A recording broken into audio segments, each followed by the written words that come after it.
So good morning to everyone out there, wherever you're watching this live feed from, and thank you to those who've made it along to my very first Facebook live conversation in conjunction with agents here to help. And this video should last around about 45 minutes to an hour, and I'm happy to answer any queries or questions for landlords. And today we're looking at promoting best practice ideas for landlords as well as agents on how they should be engaging with their maintenance responsibilities, particularly for their tenants, and ensuring they're meeting their regulatory requirements, and obviously looking after their tenants' safety. So feel free to post questions today, and I'll try and answer as many as I can, bearing in mind that I'm on my phone. My mobile phone might be a little bit difficult to pick up some questions, but I will try and do what I can through the post. So for millions of you who are joining me here this morning, Agents Here to Help is a group of around 90 agents and fellow property professionals, and I know some of you are joining me here this morning. We have some of you have got plans to do your own live events in the coming weeks. So it's great to be able to link together with so many like-minded professionals in such a short space of time. And I mean, many of you are obviously out there in the property world, are experiencing very difficult and stressful situations at the moment. But the objective of this group really is to come together to post a couple of videos a day, and that aim to help and advise tenants, landlords, vendors, buyers, but also other agents as well. And this is the second day of our output, and yesterday we saw the launch of 2 video presentations. The first of which was Christian Byfield, our Viking leader from Base Properties in London, talking about rent payments.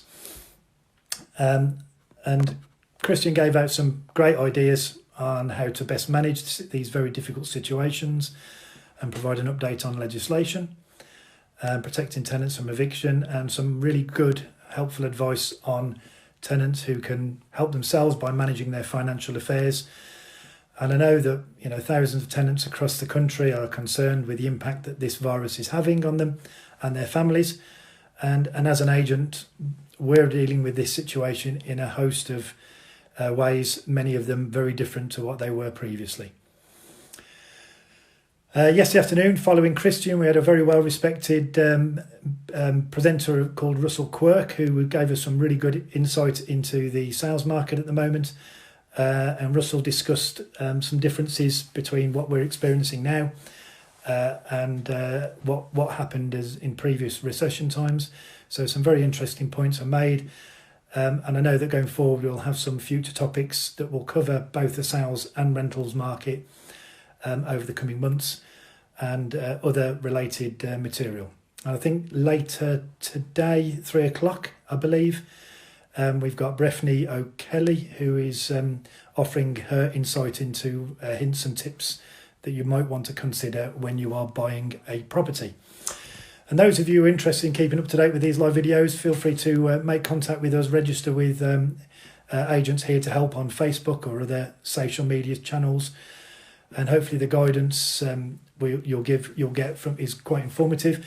It may change each and every day, so if you're worried about any of the issues raised, feel free to make contact with us should you require further assistance. So, by way of an introduction, my name's Ian Crampton. I am the sales director for Ferndown Estates, which is an estate agent and property management company based in Birmingham, in North Solihull Borough. I've been a landlord and a business owner for 20 years, and we're very close to Birmingham International Airport and also the new HS2 hub. Now, obviously, I'm not in the office today. We're all at home, but I've been a member of various professional bodies over the last 20 years, also assisting local authorities in liaising with landlords, trying to improve the private rented sector. And we, as an agent, we're very much 50-50 in terms of our sales and lettings business. We look after around 370 properties, and the average rent is around about £700 per calendar month. So we are an extremely busy office. Normally, an awful lot of information being passed between us. Thankfully, we've got a very good and professional, dedicated team of staff with a high level of experience.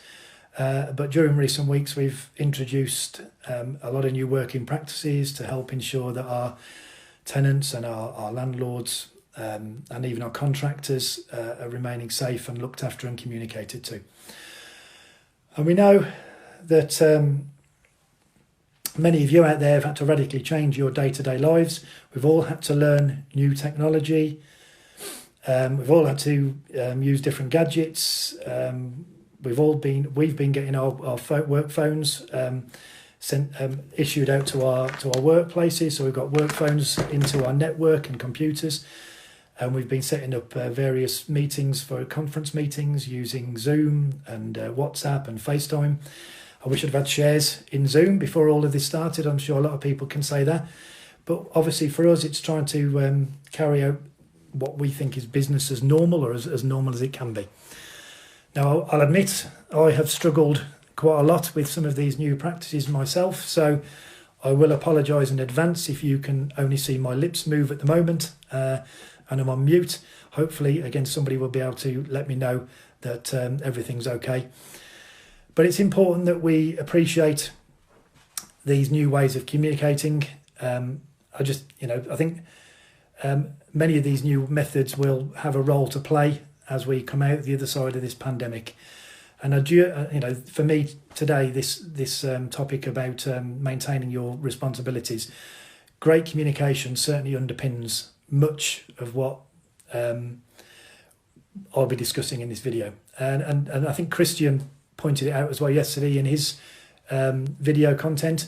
It's important to recognise how we can improve relationships or build on relationships that we have been building between tenants and landlords and agents, and we're always striving to improve the relationship. And I think that's what the most successful agents and landlords will do. They'll recognise the importance of great relationships with tenants, and already we've received some fantastic calls and communications from tenants and landlords over the last few weeks. Landlords recognising their responsibilities, and they've been reducing some rents or waiving rents in some circumstances, calling our offices to assist, just to make sure, asking us to make contact with their tenants to check that they're okay. On the other hand, we've also spoken to a lot of landlords and tenants who've been concerned about their own incomes and expenditure levels. So this topic today is very relevant. In many ways, excuse the fact that you might hear my dog barking at the background. People are daring to walk past our house. So there's been an awful lot of regulation coming into the private rented sector over the last 5 years. And more of that really is in relation to protecting tenants. And there's some landlords out there, a small minority I think, who may not have kept up to date with it. But this virus, in many respects, could be a watershed moment for us all, trying to find out, making sure we're doing the right things. So we've got time now to probably spend a bit of time reviewing and engaging and building a better future for the private rented sector. So as a company and as an agent, we've been sending countless numbers of communications out to our customers, tenants, landlords, contractors, vendors, buyers, just to advise what's going on, what we're doing, how we're trying to operate, what's happening, what could be happening. And our lettings department have been working so hard to liaise with tenants, checking on people, making sure they're okay. And I'll tell you now that the benefits of that, our phone just has not rang anywhere near as much as what we thought or was concerned it might do. We haven't furloughed too many staff. We furloughed one member of staff in our lettings team. a couple in our sales team, but other than that, we're carrying on as normal. But our phone just hasn't rang anywhere near as much as it is, and that's enormous credit to our team. We've still been moving tenants in and out of properties who have been, we've had contracts still to maintain, but we're doing it in a way that's responsible, organising works, following safety guidelines. It's been very testing for us, very challenging and changing marketplace, even with our level of experience. So these videos will hopefully be able to help those landlords who may need that little bit of extra help, and going forward, any other person in the property market. So we're all experiencing different levels of isolation at the moment, and many more people are going to be spending a significant amount of time in their properties. And this has obviously got a lot of implications for every stakeholder involved in the private rented sector when it comes to maintaining their obligations.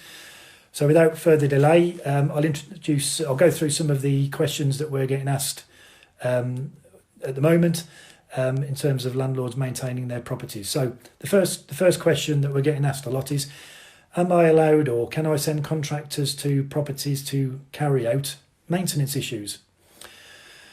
Well, I suppose the answer to that is absolutely yes, if it's necessary. Otherwise, really, where possible, you should be instructing qualified contractors to attend the properties on your behalf. In some cases, you must attend, depending on the nature of the maintenance issue and whether the property is tenanted. Now, it may help if the property is vacant. You'd be allowed to attend the house or the flat or the property to do essential maintenance or improvement works. And particularly in the event if you've got a tenant who's looking to move into your property. We've had several new tenants, and we've got several tenancies planned to be moved in this month. And these are tenants who are currently living in family households who need to relocate into properties of their own. As they're trying to limit the risk to their other family members. They may be key workers, just need to have their own space. Just that added protection. So we've got an important role as landlords into helping people get into empty properties where we can.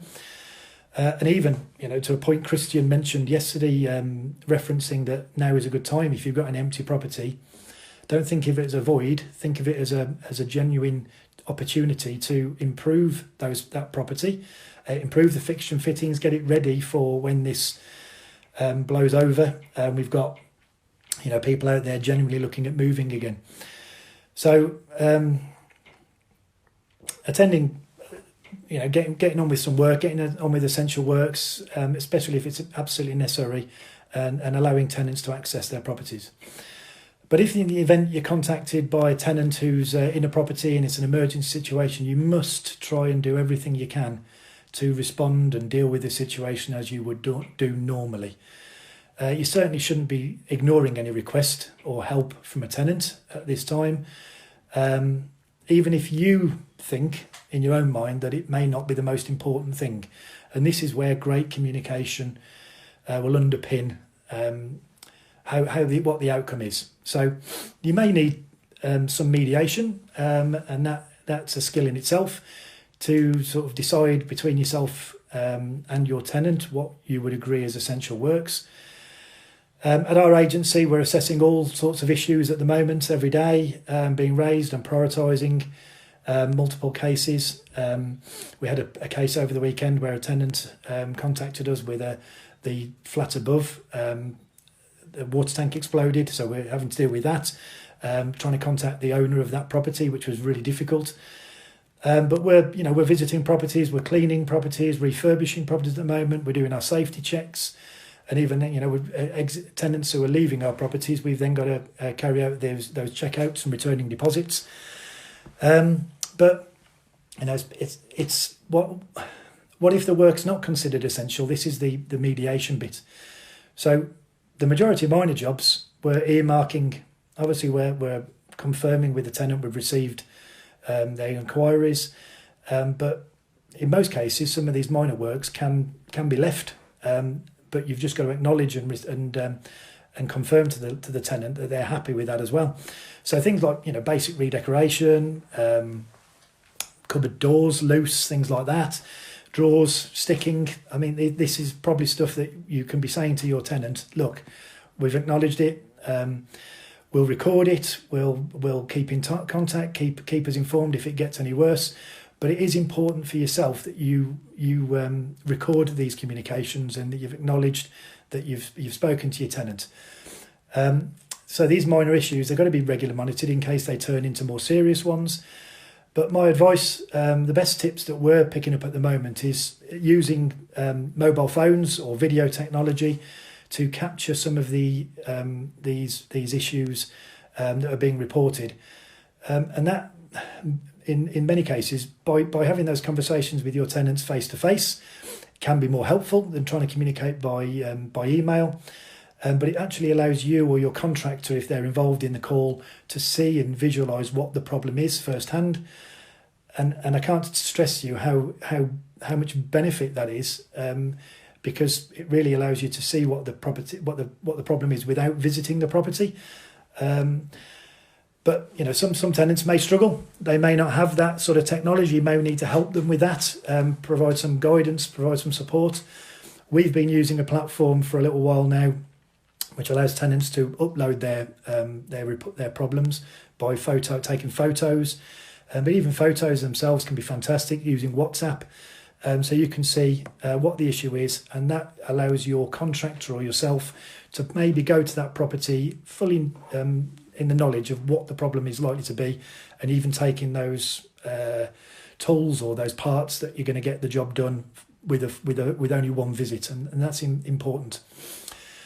It is important though, be careful, because the legislation that's been introduced over the last few years, it isn't making it more difficult for landlords to recover properties if works that have been reported to you haven't been undertaken. So in the event, we'd always advise, speak to your tenant, find out how they feel about the issue, whether the works require a higher priority, and be ready to, when those restrictions are lifted, that you can attend the faults as quickly as you possibly can. So when you're planning on visiting a property, obviously the safeguarding rules apply at the moment, so make sure that none of you or your contractors are suffering with any symptoms, or you're not living with anybody with any symptoms.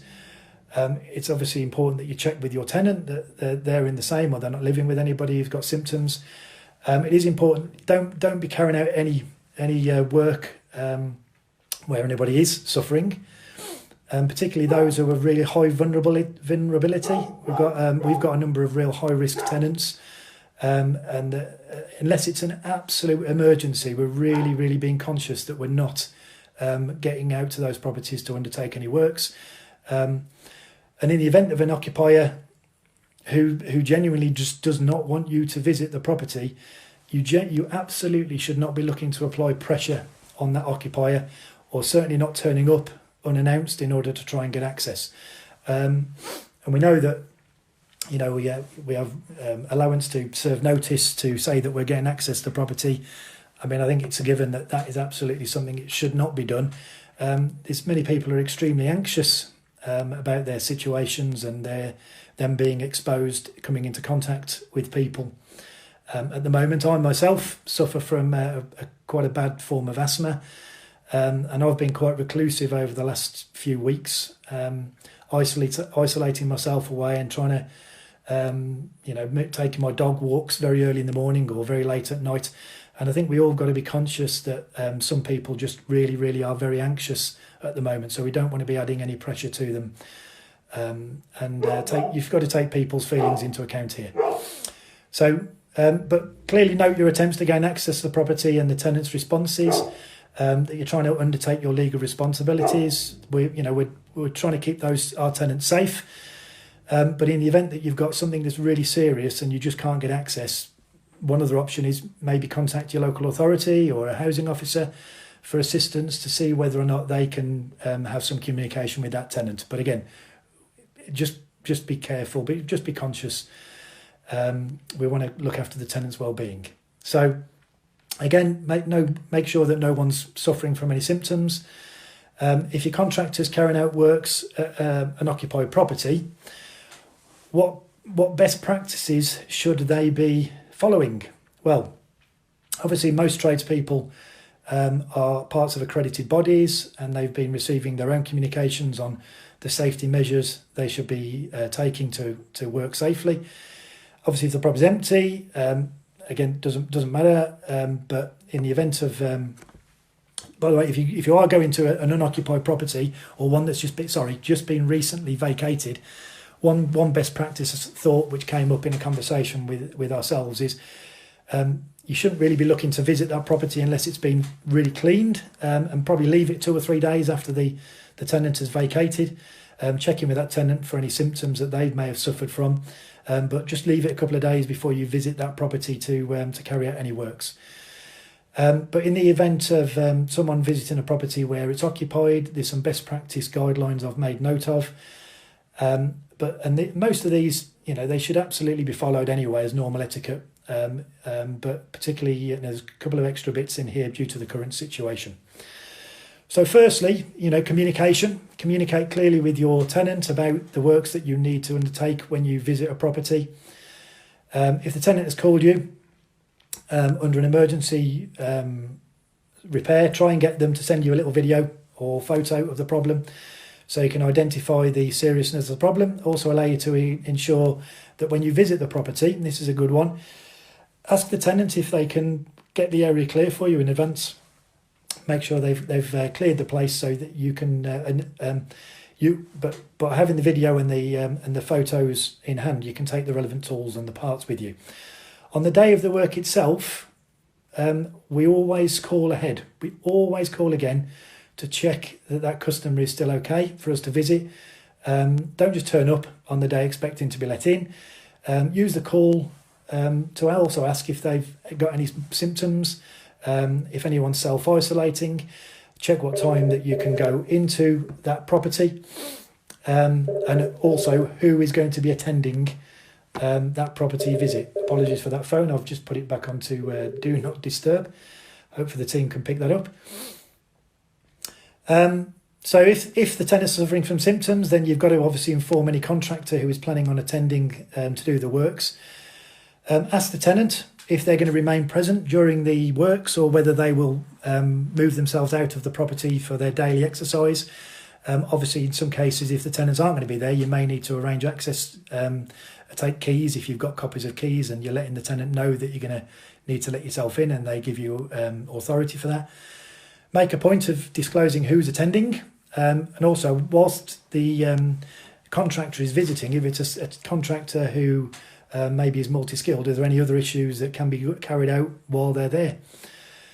So, make sure that you or your contractor, if they're visiting, let the tenant know that you're not suffering from any sort of symptoms, or you've not been residing with anybody with any symptoms.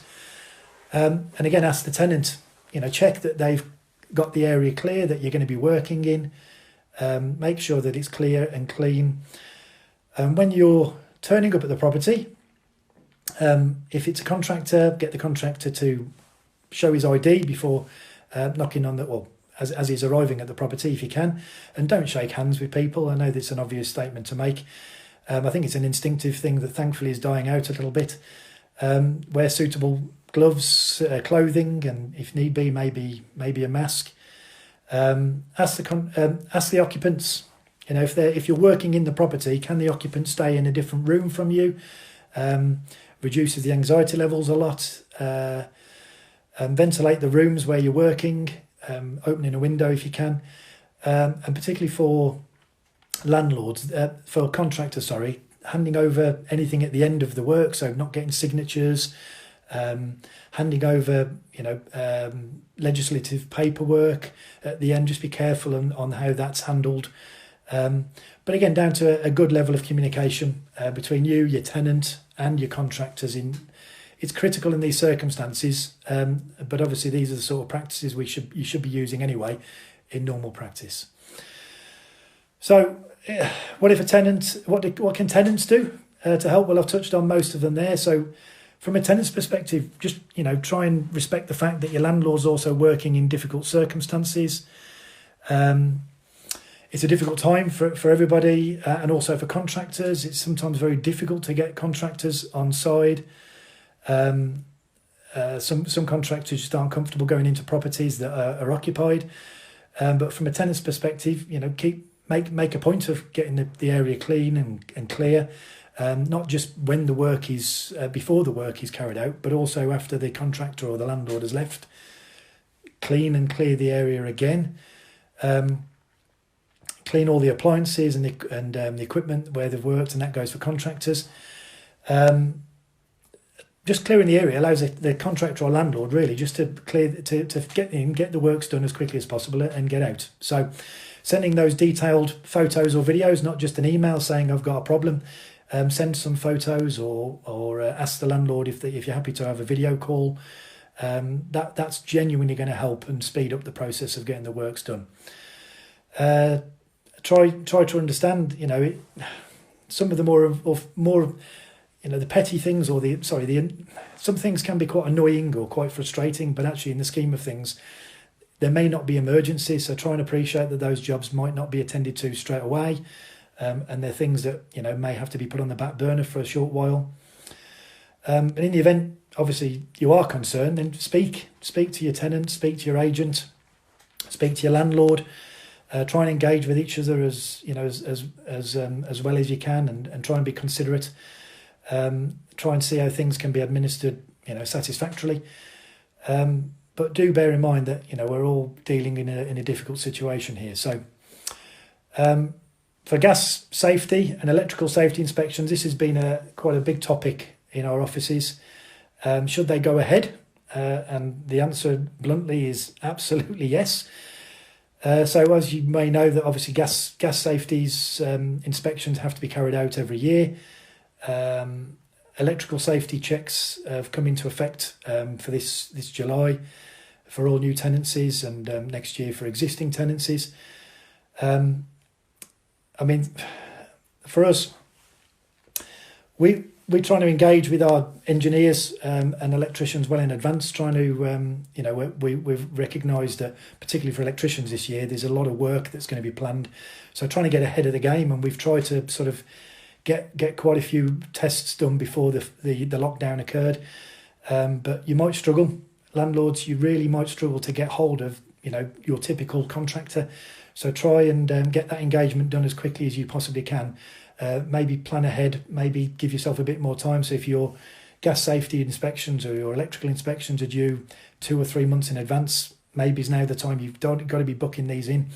There is some leeway with gas safety inspections now, and that would be good practice certainly. And if a contractor, maybe get 3 or 4 contractors in hand if contractors start to disappear because they fall ill themselves. At the time of this broadcast, there's been no updates from the government where they're prepared to look at waiving landlords' obligations. So absolutely, definitely be looking at making these arrangements, carrying on. And certainly before anybody moves into a property, you should be getting these inspections done and dusted and out the way. So the best practice guidelines I've mentioned earlier: try and liaise with your tenant, try and ensure your inspections are carried out as soon as possible, and also get those works and the inspections done at first visit where you possibly can. So there is the gas and electric inspections, any faults that are reported. There is landlords do have a 28-day timeline of which to rectify any faults, but that obviously may incur another engineer visit. So do what you can. A couple of questions. If a tenant doesn't give access to the property, again, down to communication, you must try and demonstrate as a landlord or an agent that you've taken all reasonable steps to try and comply with the law. Guidance has said that if landlords have shown that they've taken all reasonable steps and they've done as much as they can, then they may not be in breach. And I use the word may. I think Christian sort of touched on it a little bit anyway with his comments yesterday. Landlords have got to be expected to show they've carried out these reasonable steps. And if you've done that and you've spoken to your tenant and you've spoken to your contractors, you've tried to arrange the work, you've had replies, emails, messages, just saying that you're just not allowed to get access.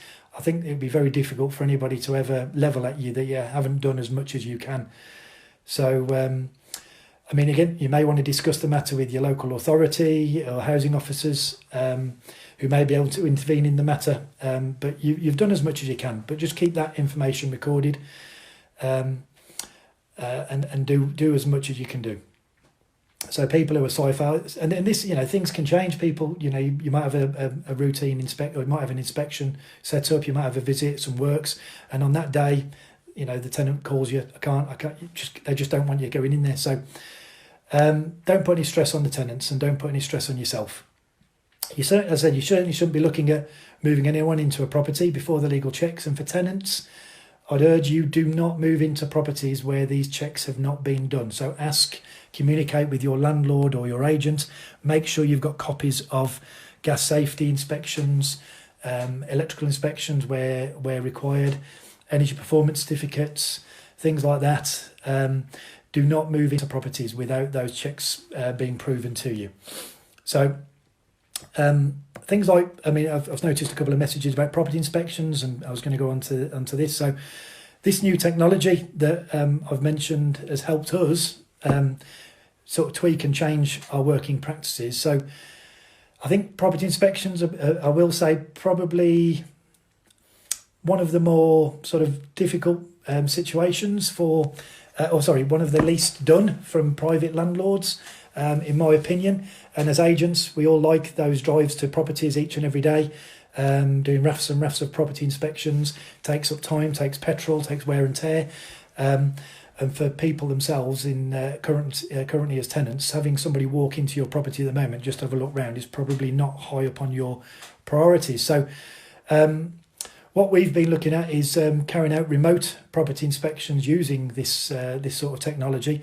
And I will say that it has actually proven to be fun, engaging, and really helpful as a tool in the way we can communicate with our tenants. Just asking them, are they okay? Making sure that if there's any problems, if they need any help, reiterating our communications, checking they've received them, understanding our new policies, the way we're working, helping them with their methods of communication, talking about topics, talking about anything really. I mean, some of the conversations we've had have just been as random as we've been having with family and friends.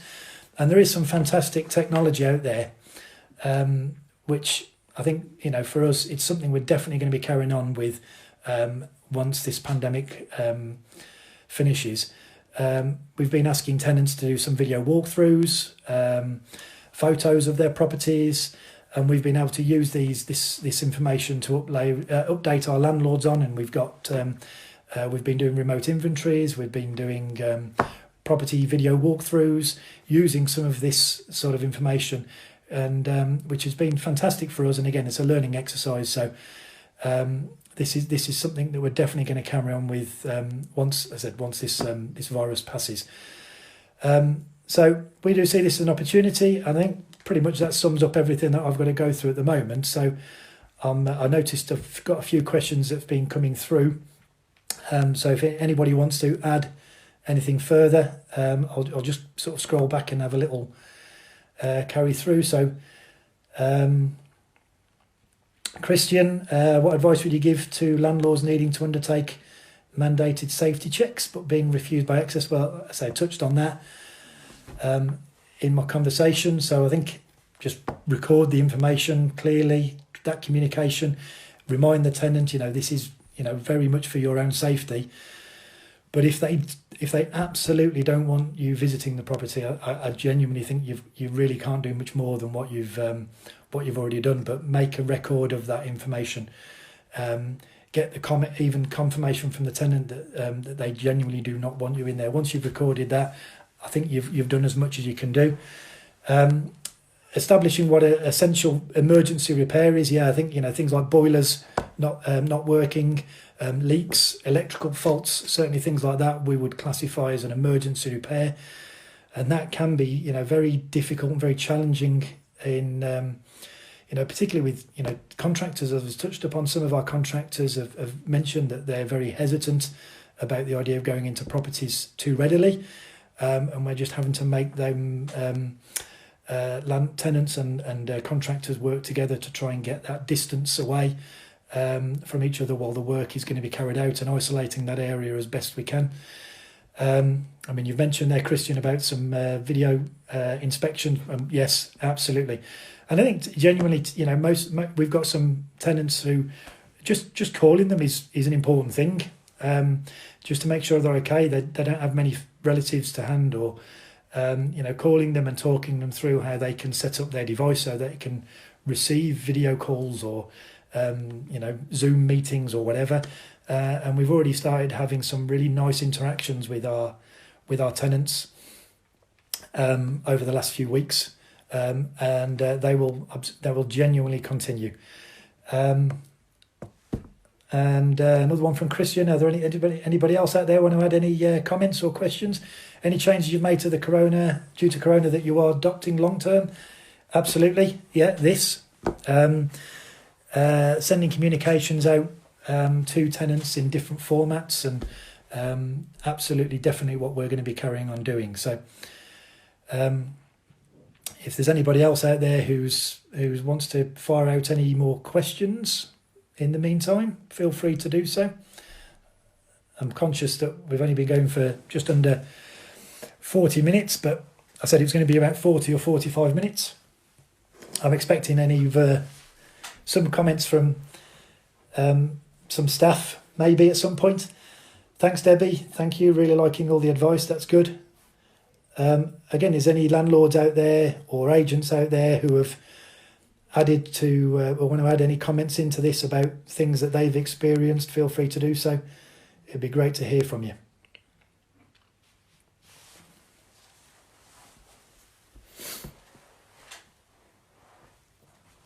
I don't know how much of a time delay we're on here, so we'll give it another couple of minutes. So later on today I've got 2 conversations to have with landlords, which will be done using remote technology, looking for advice on properties that they've got sat with us at the moment, where we've got lots of interest on properties, but we're not actually doing any physical viewings, so we're relying on video walkthrough tours, and that's getting a lot of engagement through various posts that we've been doing. One of them is Facebook. We've been using Marketplace for our rental properties over the last few weeks, and we found that a great way of interacting. So we're building up a pipeline of viewings on a number of our rental properties. We've got 10, 20 people lined up waiting to actually visit a property firsthand. We have moved tenants in to properties key workers over the past few weeks. So it's been interesting and engaging stuff. So I'm conscious that got any stories or experiences locally that have inspired you in these scary times? Well, I think listening to you guys has been inspiring and engaging, and we're members of the Guild of Property Professionals, and they've been a great source for conversation and confirmation from us as an individual agent. Although we've been going a long time, sometimes it's great to share these best practice ideas. Many of the comments I've seen on the Guild website, and they've been promoting themselves, and some best practice and some compliance tips have been fantastic. So, any stories locally? Some of the landlords who have been giving their properties to NHS tenants have been great. Key workers, as well. We've had landlords who have contacted us directly straight away, without even any prompting, asking us, are their tenants okay? Do they need any assistance? Can they offer some reduction in rent or waive the rent for a period of time? So absolutely, brilliant responses by many of our landlords. A little reminder that we've got Breffney O'Kelly on at 3:00. Thanks, Debbie, for that reminder. Hopefully you can all get yourselves involved in watching that. And Russell, hi Russell. I thought your video yesterday was absolutely superb, a really positive message for the property sector. And are there any property tech platforms that you'd recommend? I can only speak for ourselves. So at the moment, a lot of the we've moved in with, or we've aligned ourselves with Fixflow recently. That's been great for us. That's certainly helped us in the way that we're reporting. We're getting maintenance issues reported and dealing with them, and allowing contractors to see firsthand what the issues are before they go to a property. We've used Inventory Hive for several years. Again, really nice for providing remote property inspections or inventory information. But we've really started to ramp up our property tech over the last few months, with our sales and lettings team. So we've been using. We've recently got on with the Depository. It's a great tool for ending of tenancies. Home Search, brilliant. Can't sing praises enough for those guys, but that's more for sales, a little bit towards lettings as well. But from other property tech, we're just all, as an agent, and I'm sure many are the same, we're really having a look at our business and what we can benefit from in this time in terms of improving our working practices. But specifically for landlords, I think WhatsApp is great, Zoom, fantastic. So anything that you can get you some visual elements in with your tenant and seeing how the property is definitely what you want to be looking at. I think there's Debbie. Hello, Debbie again. I'm a private landlord. Can I use this group for individual help? And can you refer to someone in my area? Absolutely. But I mean, that's what we're here to do. So as a group, we're all over the country, guys. So if there's any particular group of people, tenants, landlords, vendors, applicants who want to contact us and get contact with the right sort of agents, feel free to do so. I think that's pretty much it from me. Thank you again for engaging with agents here to help at the moment. I would like you all to carry on supporting this group. I think it's a fantastic initiative and something that I'm looking forward to getting involved with again in a later time. And I wish you all the best and stay safe